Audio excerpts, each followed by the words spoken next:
S'il y a bien une constante dans toutes les entreprises de tous les univers, il s'agit bien de la pause café.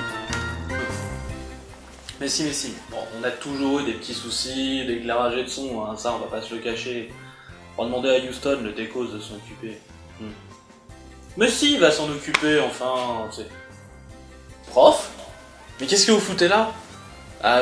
Si c'est pour le paiement, ça, on est plutôt short pour le moment. Occupez du truc comme on avait convenu, là, l'espèce de truc bizarre sur votre ordi.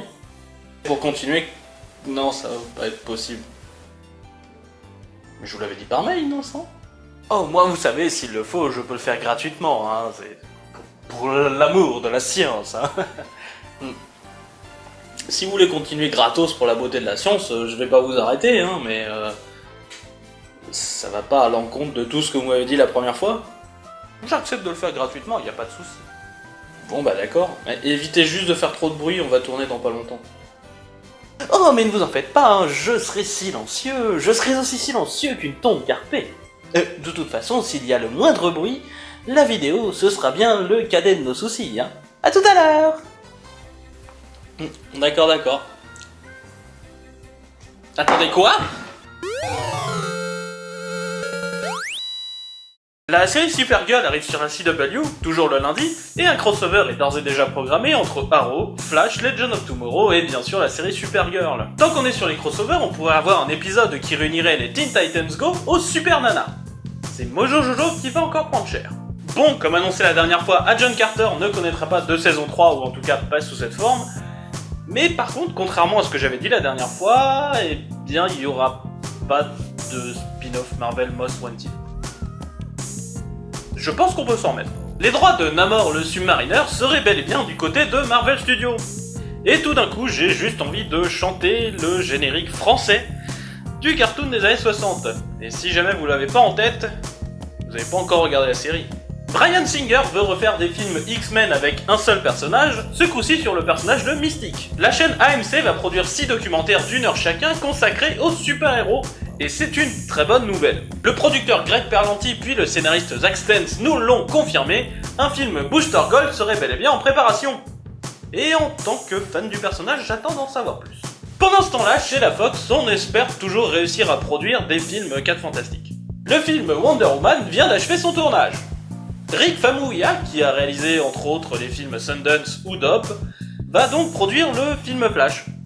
Pour le moment. C'est désormais officiel, c'est bien The Rock qui jouera Doc Savage. Et ça peut donner un résultat sympa en fait.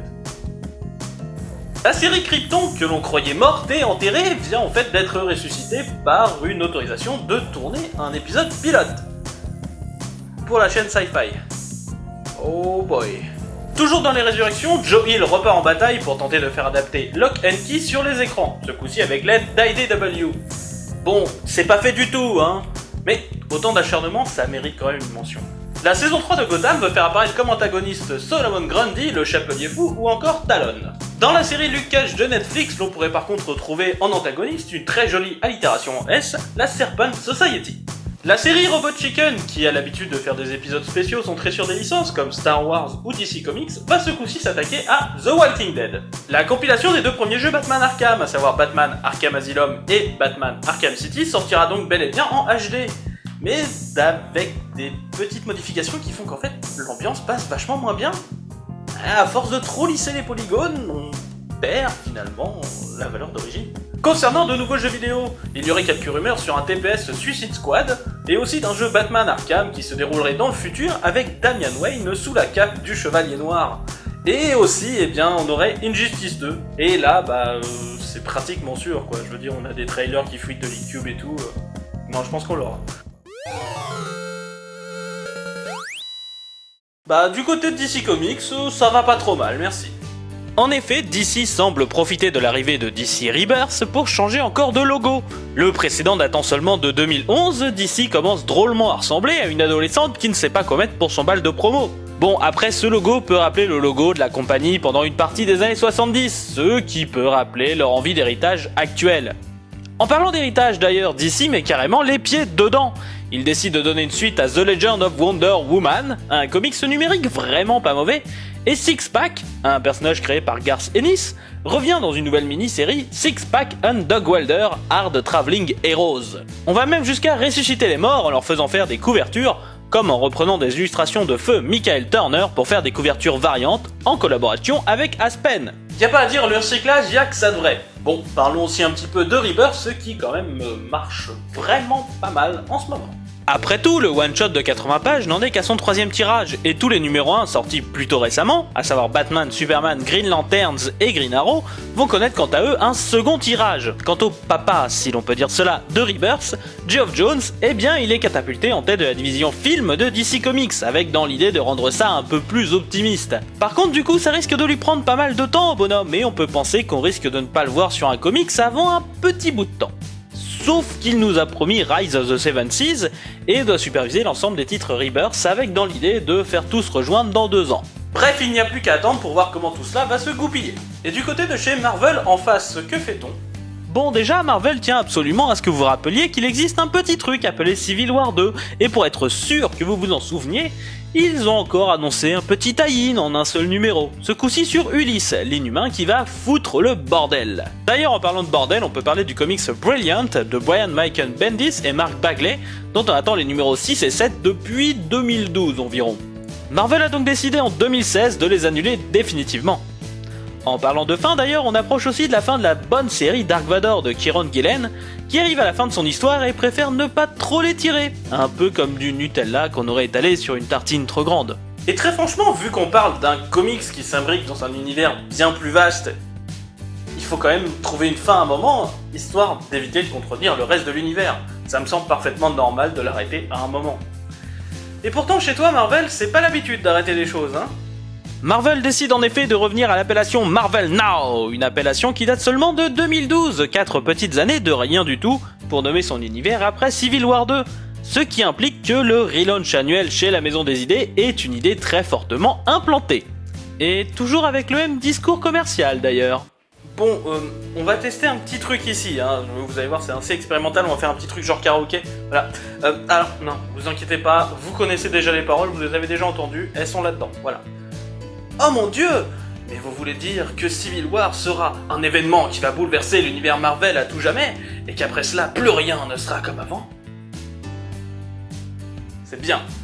Vous avez bien retenu la leçon, les enfants. En même temps, vous l'avez un peu matraqué. Ah, et je confirme mes propos de la dernière fois, hein. La révolution d'IDW, c'était pas si révolutionnaire que ça.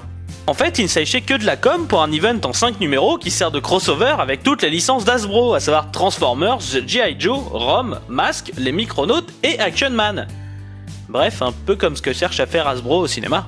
Par contre, désolé pour les fans de My Little Pony, mais je ne l'ai pas vu au programme, pourtant il fait partie des licences d'Hasbro.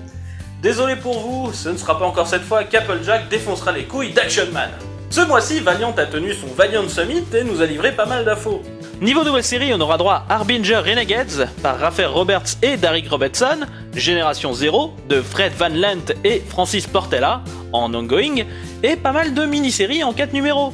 Britannia de Peter Milligan et Juan Roserip, Bloodshot USA de Jeff Lemire et Doug Braithwaite, Savage de Clay Moore, Clayton Henry et Lewis LaRosa, et Divinity 3 Stalinverse de Matt Kindt et Trevor Hercint. De même, une couverture réalisée pour le numéro 50 de XO Manowar contient 50 versions du personnage dessinées par 50 artistes différents. Et dedans, il y a vraiment des bons auteurs, purée. Et selon moi, avec cette liste, Valiant fait un doigt métaphorique à tous les autres éditeurs en disant « Eh regardez les mecs, moi j'ai tout ça qui veut bosser pour moi !» Audacieux. Pour ne pas dire vaillant. Je sors. Petite dernière news, chez Aftershock, on annonce un nouveau titre, Animosity de Marguerite Bennett et Raphaël Latorre, avec des animaux pensants, parlants et tout ça, qui voudraient prendre leur revanche sur les humains. Faut voir.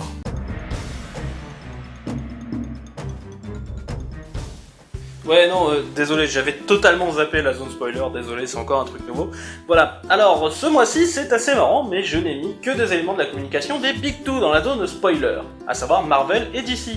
À croire que ceux-ci cherchent à faire parler d'eux via des éléments de buzz à sensation plutôt que par la qualité de leurs histoires, il n'y a qu'un pas, que je vous laisse ou non la liberté de franchir. Commençons avec DC Comics, qui a voulu frapper fort pour son DC Rebirth. Entre retours de personnages absents depuis 2011, que ce soit des grosses pointures comme Wally West, ou des personnages plus secondaires comme Johnny Thunder de la Justice Society of America, on voit là fortement la volonté de Jones de faire revenir les personnages manquants depuis les New 52, ou au moins ceux sur lesquels il a travaillé, vu qu'il a écrit sur les deux personnages que je viens de citer. Par contre, l'idée pour expliquer les New 52 peut faire grincer des dents. Il s'agit du docteur Manhattan de Watchmen qui aurait fait mumuse avec les lignes temporelles comme ça pour voir. On peut même soupçonner la présence d'Ozymandias dans un coin. Jusqu'ici, Watchmen était une œuvre à part, et je ne peux qu'espérer que cela continue et que le docteur Manhattan n'interférera pas trop avec le reste de l'univers. Mais le problème avec les boîtes de Pandore, c'est qu'une fois qu'elles sont ouvertes, c'est la merde. Dans son Rebirth, on savait qu'un personnage chinois devait récupérer les pouvoirs de Superman et donc devenir à son tour un protecteur. J'aimais bien l'idée jusqu'à ce que DC annonce aussi une Wonder Woman et un Batman chinois. Bon, je comprends bien la manœuvre derrière cela, hein. Aller taquiner le marché chinois et tenter d'y grappiller des lecteurs, le marché chinois étant tellement énorme qu'il en fait baver tous les traders en herbe. Le secteur du jeu vidéo, par exemple, lui aussi cherche à s'implanter en Chine autant qu'il le peut. Mais du coup, j'aurais préféré la création de nouveaux personnages, et pas juste les anciens à la mode chinoise, surtout que très peu d'efforts vestimentaires semblent être faits pour les relier à la Chine, regardez le Batman. Ou alors mettre plus en avant les héros chinois déjà existants chez DC, comme les Great Ten, qui pourraient très bien être une Justice League chinoise. Bref, j'aimais bien le projet du New Superman jusqu'ici, et là j'ai un petit peu un goût de vomi dans la bouche. Pas encore suffisamment pour m'écœurer tout à fait, mais j'espère qu'il va pas prendre le dessus, quoi. Du côté de chez Marvel, la fin du numéro 1 de Steve Rogers Captain America a fait couler beaucoup d'encre, et surtout fait s'élever pas mal de voix offusquées. Comment ? Captain America dit Heil Hydra à la fin du numéro, mais scandale ! On s'offusque dans les médias, on s'excite sur internet, certains vont même jusqu'à brûler leur numéro. Bref, c'est pas la raison et la mesure qui semblent l'emporter. Le même genre de polémique totalement indépendante de l'histoire que l'on a pu retrouver lorsque Superman a décidé d'abandonner la nationalité américaine, ou quand Miles Morales a remplacé Peter Parker en tant qu'Ultimate Spider-Man.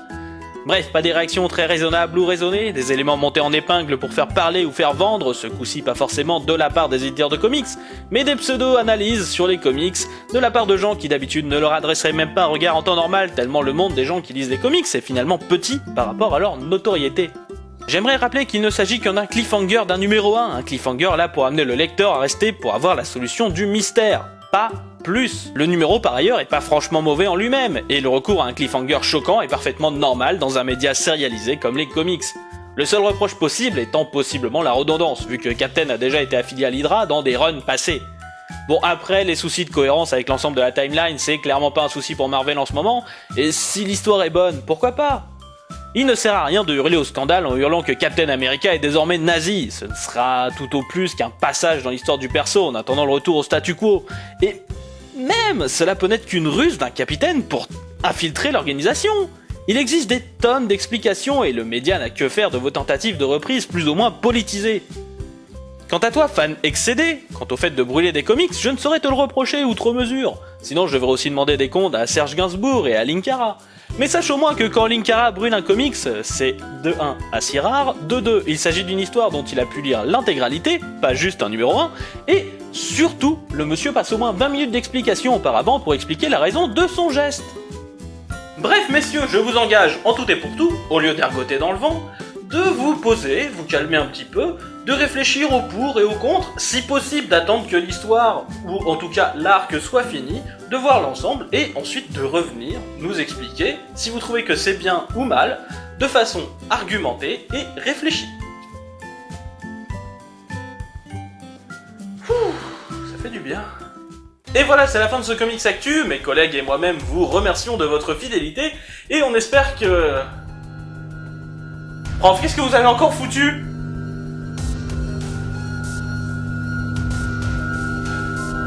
Oups.